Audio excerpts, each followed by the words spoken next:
Hi friends, అందరికీ good morning. నేను ఒక సాంగ్ పాడతా, ఎట్లా ఉందో చెప్పండి. ఓ శివా నా శివా బజ్జోరా మా శివా, మూడు కన్నులు మూసి బజ్జోరా మా శివా. ఓ శివా నా శివా బజ్జోరా మా శివా, మూడు కన్నులు మూసి బజ్జోరా మా శివా. చెగ కొట్టి కన్నంత ఎర్రబారిందా, చనుబాలతో నేను చల్లబరిచేను.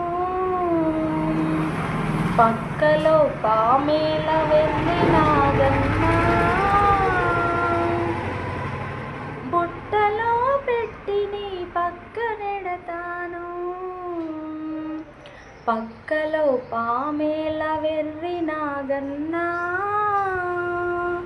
బుట్టలో పెట్టి నీ పక్కనెడతాను. ఓ శివా నా శివా బజ్జోరా మా శివా. ఓకేనా? నా సాంగ్ ఎట్లుందో అందరు లైక్ చేయండి, షేర్ చేయండి, సబ్స్క్రైబ్ చేసుకోండి.